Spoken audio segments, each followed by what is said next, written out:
Hello everyone and welcome. This is part 8, Myths and Misconceptions about Job Hunting. Myth from a potential employer's perspective. A history of job hopping is always going to be problematic. The reality is, it depends.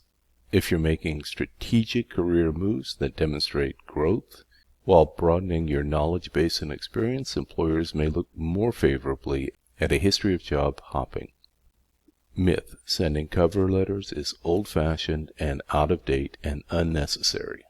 Reality: cover letters are a necessity because they allow you to tailor your application in a way that showcases your skills, experience, fit, personality, and enthusiasm. Myth: you should not try to negotiate your salary offer. Reality: negotiating is expected. What you need to do is research industry standards and then confidently advocate for your value based on your skills and your experience. Myth: if applying to 10 jobs is good, then applying to 100 jobs is better, and applying to hundreds of jobs is an even better way of finding your next great position.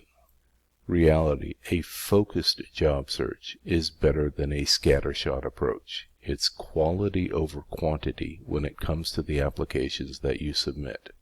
Instead of a shotgun approach, focus on tailoring your applications to fewer but more relevant roles for you. Myth: the interview process is over after the final interview, and the reality is sending a thank you note and following up to express interest in the position after that demonstrates professionalism and a continued enthusiasm and interest on your part for the position you've applied to.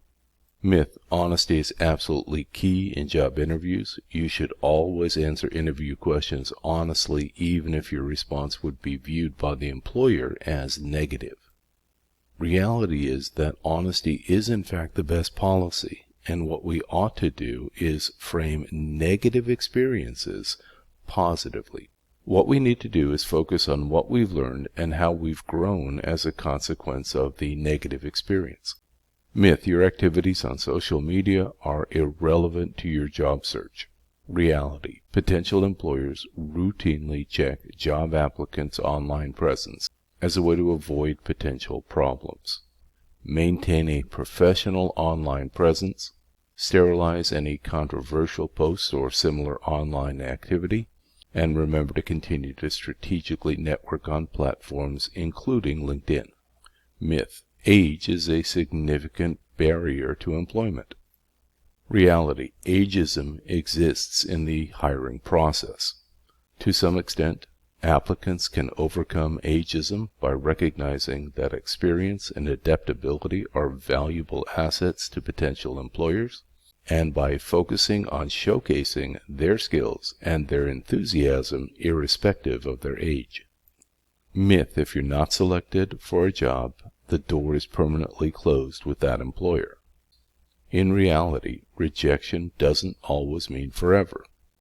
My advice is to stay professional and stay connected, because future opportunities with that employer might arise as their needs change. And this is particularly true if you were one of the finalists for a position but not selected. Myth: you need to have all of the listed qualifications, skills, and education to apply for a position. In reality, you don't. If you're not applying to positions that you're not a perfect fit for, what you're doing is self-rejecting. What you should be doing is focusing on the key requirements and highlight in your cover letter the transferable skills that you have, as well as your eagerness to learn and your enthusiasm for the position. My advice is to let the employer decide whether or not they want to interview you. Myth: the best qualified candidates always get the job. Reality: in a sense, it depends on how you describe or define best qualified. Best qualified may or may not involve hiring the candidate with the best skills, education, and experience, because fit within the company's culture and the hiring manager's preference often outweigh qualifications. Myth: asking questions at the end of the interview is problematic. Asking questions makes it seem like you weren't paying attention. Reality: you should always ask questions.